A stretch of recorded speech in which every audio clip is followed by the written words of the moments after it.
তাড়াতাড়ি হবে কেন, এটা নিষিদ্ধ করাই লাগবে এটাকে। কাদিয়ানীদের বিরুদ্ধে সংগ্রাম যেমন করি, লালনের বিরুদ্ধেও সংগ্রাম চলবে। কাদিয়ানীরা মুসলিম না কাফের? সন্দেহ আছে? যদি কারো সন্দেহ থাকে, কাদিয়ানী কাফের না, যদি কারো সন্দেহ থাকে সে কি কাফের। অনুরূপ ভাবে যে সন্দেহ করবে লালন ভক্তরা কাফের না কাফের না, ও নিজেও কাফের হয়ে যাবে, কাফের হয়ে যাবে। আস্তাগফিরুল্লাহ, আস্তাগফিরুল্লাহ, নাউজুবিল্লাহ। বন্ধুরা আমার, আমি আপনাদের অনেক কথা বলতে গিয়ে মূল কথাটা ছিল যে কোরআন এবং সুন্নাহ আমরা বুঝবো যেভাবে বুঝেছেন রাসূল সাল্লাল্লাহু আলাইহি ওয়াসাল্লাম এবং সাহাবায়ে কেরাম। মনে থাকবে তো ইনশাআল্লাহ? একটা উদাহরণ দিয়ে শেষে অনুমতি দিলে দেব। একটা উদাহরণ আমি অনুরোধ করব, আপনাদেরকে বেশি বুঝতে যাবেন না, যতটুকু বুঝেছেন রাসূল সাল্লাল্লাহু আলাইহি ওয়াসাল্লাম সাহাবায়ে কেরাম ততটুকুই বুঝতে হবে। এই বাহিরে বুঝতে গেলে কুফরি। যেমন কাদিয়ানীরা কাফের হয়ে গেছে কি কারণে? ওরা বুঝেছে নিজের মতো, তাই না? কি নিজের মতো বুঝেছে? ওরা বুঝেছে যে মা কানা মুহাম্মাদুন আবা আহাদিম মির রিজালিকুম ওয়ালাকির রাসূলুল্লাহি ওয়া খাতামান নবিয়্যিন। মুহাম্মদকে তারা নবী মানে, কিন্তু শেষ নবী মানে না। এই আয়াতটার অপব্যাখ্যা করেছে মুহাম্মদ আংটিওয়ালা নবী, শেষ নবী না। নাউজুবিল্লাহ। শুধু এই বুঝটা বুঝার কারণে তাদেরকে আমরা কি বলেছি? কাফের। কি বলেছি? কাফের বলেছি। যে একটা অপব্যাখ্যা করার কারণে ওরা কিন্তু বলে মুহাম্মদ নবী, তবে শেষ নবী না। এতটুকু অপব্যাখ্যা করেছে আর বলছে এইটা মানে আংটিওয়ালা নবী। আজকে যারা আমরা হাজারো আয়াতের অপব্যাখ্যা করছি তাদের কি হবে? ওদের সার্টিফিকেট একটা, আমাদের সার্টিফিকেট কয়টা হবে? তাহলে প্রমাণ হলো কোরআনের অপব্যাখ্যা করলে মানুষ কি হয়ে যায়? কাফের হয়ে যায়। আপনারা নিজেরাই কাফের বলে দিয়েছেন কাদিয়ানীদেরকে, নিজেরাই কাফের বলে দিয়েছেন। আল্লাহ বলছেন ফিহি রিজালুন ইউহিব্বুনা আইয়াতাতাহহারু আল্লাহু ইউহিব্বুল মুত্তাহিরিন। সূরা তাওবা 108 নম্বর আয়াত। আল্লাহ বলছেন এই এলাকায় বেশ কিছু ব্যক্তি আছে তারা পবিত্রতা হাসিলকে ভালোবাসে, আল্লাহও তাদেরকে ভালোবাসেন। এটা কোরআনের আয়াত না? কোরআনের আয়াত। এবার ব্যাখ্যা দিচ্ছে কি জানেন? পেশাব করার সময় আগে নিতে হবে টিস্যু অথবা ঢেল, না হলে তেনা, তারপরে 40 কদম হাঁটতে হবে, তারপরে একটু নাচানাচি করা লাগবে, তারপরে কাশি দিতে হবে, একটু কুতাকুতি করা লাগবে। কারণ পুরুষের লজ্জায় স্থানে অনেকগুলো স্টেশন আছে, এই স্টেশনে পেশাব বেঁধে থাকে। যুক্তিটা ঠিক না? এই কোরআনের আয়াত পড়ে ব্যাখ্যা দিল, কত সুন্দর ব্যাখ্যা। যদি পেশাবটা লেগে যায় কি সুন্দর করে বলছে, দেখছেন? লা ইলাহা ইল্লাল্লাহ আস্তাগফিরুল্লাহ আস্তাগফিরুল্লাহ বলছে আগে টিস্যু নিতে হবে, 40 কদম হাঁটতে হবে, ঢেল নিতে হবে, নাচানাচি করতে হবে। এবার শুনেন তো, এই আয়াতটা যার উপরে নাজিল হয়েছে তিনি কি বলছেন বলবো? 355 নম্বর হাদিস, ইবনু মাজার মধ্যে এসেছে। 3 জন সাহাবী থেকে বর্ণিত হাদিসটি। তাদেরকে চিনেন কিনা দেখেন তো। 1 নম্বর আবু আইয়ুব আনসারী, জাবের বিন আব্দুল্লাহ, আনাস বিন মালিক। চিনেন 3 জনকে? চিনেন না? 3 জনই কোথাকার? মদিনার। 3 জনই মদিনার। আবু আইয়ুব আনসারীর বাড়িতে প্রথম কি রাসূল সাল্লাল্লাহু আলাইহি ওয়াসাল্লাম গেলেন না? প্রথম। তিনি বর্ণনাকারী। 2 জাবের বিন আব্দুল্লাহ, ওই সাহাবীর কথা বলছি যে সাহাবীর সাথে আল্লাহ রাসূলের সবচেয়ে ভালো সম্পর্ক ছিল। কার সাথে? জাবের রাদিয়াল্লাহু আনহুর সাথে। আর আনাস রাদিয়াল্লাহু আনহু হাদিসের রাবী, 10 বছরের খাদেম। কয় বছরের? 10 বছরের। 3 জন বর্ণনা করছেন হাদিসটা, একটু শুনেন। লাম্মা নাযালাত হাযিহিল আয়া, যখন আয়াতটা নাজিল হলো, 3 জন সাহাবী বলছেন যখন আয়াতটা নাজিল হলো قال رسول الله صلى الله عليه وسلم إن الله قد أثنى عليكم في الطهور فما طهوركم। আচ্ছা শোনো,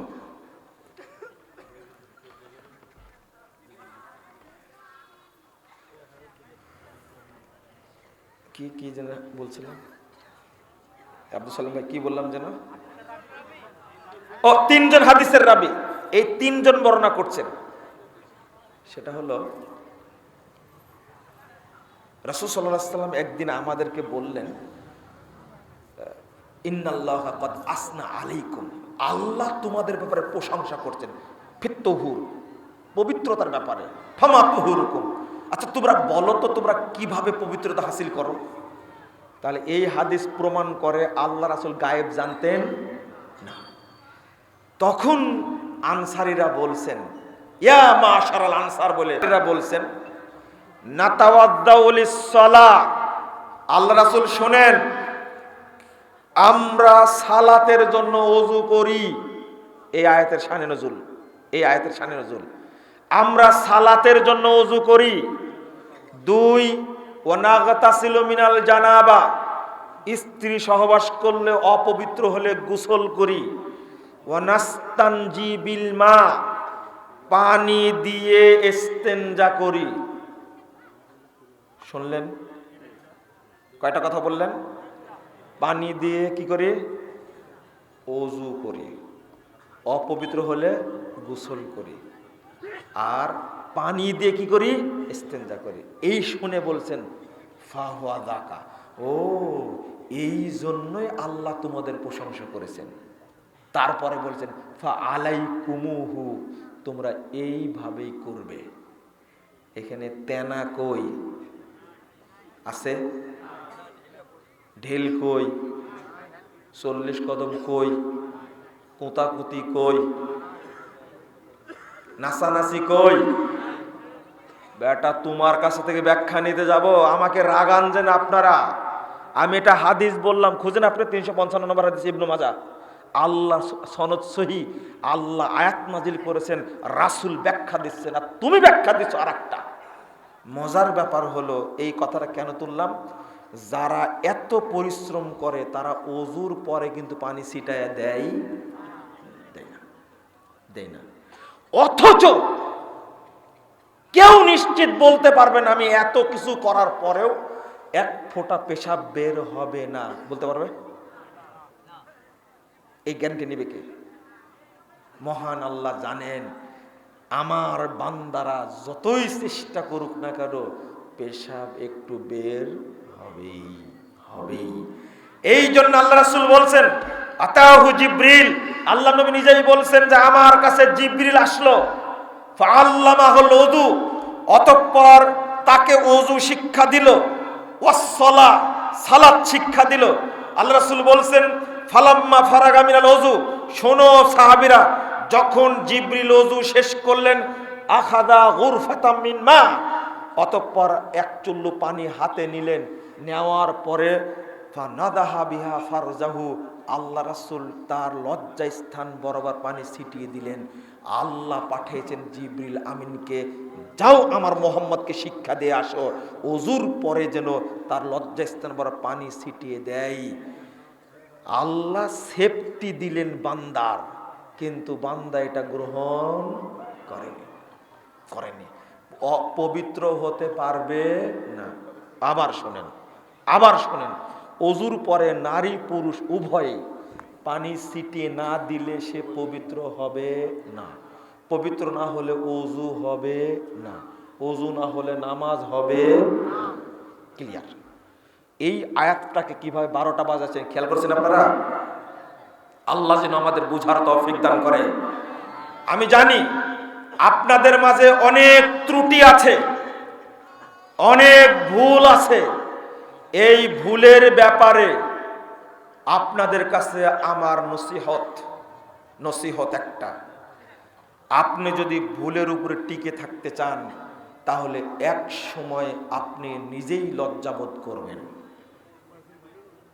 54 বছর যাবৎ বাংলাদেশে ইফতারির সময়ের সাথে 3-4 মিনিট যোগ করে ইফতার করা হয়েছে, করা হয়নি? গত রমাজানে এই 3 মিনিট এই শয়তানের লেজ সরকারিভাবে কেটে দেওয়া হয়েছে। ঠিক বললাম নাকি? বলেন, আহলে হাদিসরা আপোষ করেছে না তারাই সংশোধন হয়েছে? হয়েছে? ইজ্জত গেছে। অথচ এই 3 মিনিটকে কেন্দ্র করে কত আহলে হাদিস মসজিদ ভেঙে দেওয়া হয়েছে, কত ইমামকে গ্রেফতার করা হয়েছে, কত মাদ্রাসার উপরে আক্রমণ করা হয়েছে, সব ইতিহাস আমাদের জানা। কিন্তু আল্লাহর রহমতে 54 বছর পরে হলেও এ দেশের মানুষ বুঝতে পেরেছে। বলেন আলহামদুলিল্লাহ। শুধু তাই, দীর্ঘ 1150 বছর যাবত মক্কা মদিনায় চলছিল 20 রাকাত সালাত। চলছিল। এখন আছে? এখন আছে? এখন নাই। যান উমরা করতে, যান, যা দেখি আসেন, রমজান মাসে যাবেন আছে কিনা। এত বছর ছিল, কিন্তু 13-র পরে কমাতে পারেনি, 13-র উপরে কমায় দিয়েছে। কেন বলেন? এত বছর ছিল 20 রাকাত তারাবি, 10 রাকাত করে 2 ইমাম পড়াতেন, ব্যাখ্যা আমরা অনেক দিতাম।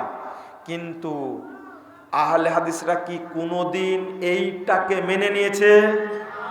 মেনে নিয়েছে কোনোদিন? 20 রাকাতকে জায়েজ বলেছে? মক্কার আমল চেঞ্জ হতে পারে, কিন্তু আহলে হাদিসের আমল চেঞ্জ হয় না। কথা কি বোঝা গেল? যারা ফতোয়া দিয়েছে 20 রাকাত পড়া যাবে, পড়া যেতে পারে, মেও মেও করে ফতোয়া দিয়েছে, আজকে তাদের কি অবস্থা? আজকে তাদের কি অবস্থা? 856 বছর, 656 বছর যাবত মক্কার চারিদিকে 4 মুসাল্লা ছিল না? 4 মুসাল্লা ছিল। জোহর সালাত আদায় করছে একসঙ্গে 4টা জামাত হচ্ছে, হানাফি, শাফি, মালিকি, হাম্বলি, 4 জামাত করছে। এটা আছে এখন না নাই? আবার যদি 4 মুসাল্লা শুরু হয়, আহলে হাদিসরা এটাকে জায়েজ বলবে? কোনদিন জায়েজ বলবে না, কোনদিনই না, প্রশ্নই আসে না। আমি আপনাদের বলছি, আল্লামা দিলওয়ার হোসেন সাইদি রাহিমাহুল্লাহ যদি জাল হাদিসের কবল রাসূল সাল্লাল্লাহু আলাইহি ওয়াসাল্লাম সালাত বইটা পড়ে তিনি যদি সালাত চেঞ্জ করতে পারেন, একসঙ্গে সালাত আদায় করছে।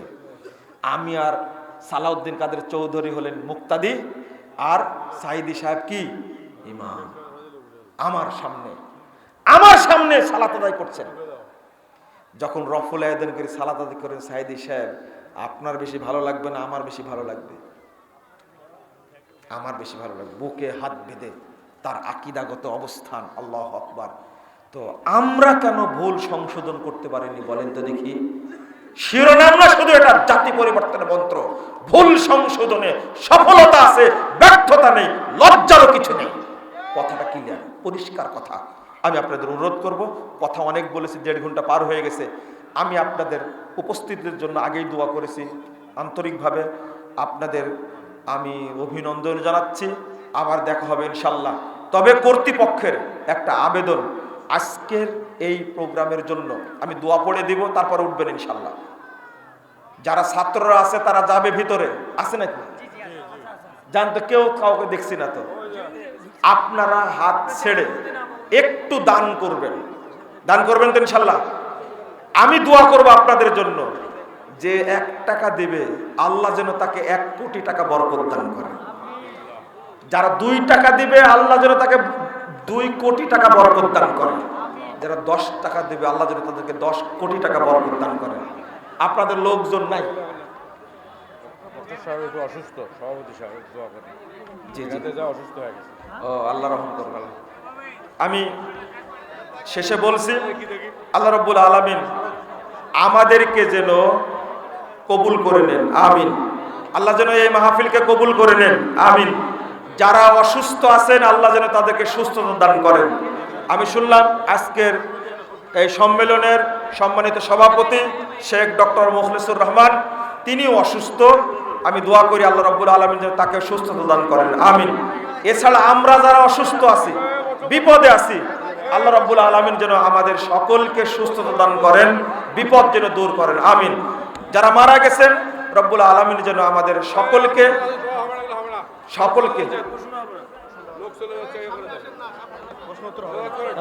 বলে দিছে আমাদের। আল্লাহ রাব্বুল আলামিন আমাদের সকলকে যেন কবুল করে নেন, আমিন। আমি দোয়া করছি রব্বুল আলামিন যেন আমাদের পাপগুলোকে ক্ষমা করে দেন। সর্বশেষ কথা, আল্লাহর কাছে দোয়া করছি আল্লাহ যেন এই প্রতিষ্ঠানকে কবুল করে নেন, আমিন। আল্লাহ যেন আমাদের সবাইকে একই সঙ্গে জান্নাতুল ফেরদাউসে থাকার ব্যবস্থা করে দেন, আমিন। বারাকাল্লাহু ফিকুম। আর আপনারা কে কে ফোন দিয়েছিলেন বইয়ের জন্য, মঞ্চে বই আছে, নিয়ে যাবেন, এই প্রতিষ্ঠানের পাশে থাকবেন, এটা বলে শেষ করছি। দোয়া পড়েন আমার সাথে, সুবহানাকাল্লাহুম্মা ওয়া বিহামদিকা আশহাদু আল্লা ইলাহা ইল্লা আনতা আস্তাগফিরুকা ওয়া আতুবু ইলাইকা। আসসালামু আলাইকুম ওয়া রাহমাতুল্লাহি ওয়া বারাকাতুহু। আসসালামু আলাইকুম ওয়া রাহমাতুল্লাহ। একটি ঘোষণা, আগামী 22 ডিসেম্বর মহিমাগঞ্জ টাউন ক্লাব মাঠে গত বছরে আপনাদের বলে থাকার কথা ফাতুয়া কনফারেন্স, আগামী 22 ডিসেম্বর মহিমাগঞ্জ টাউন ক্লাব মাঠে ফাতুয়া কনফারেন্স।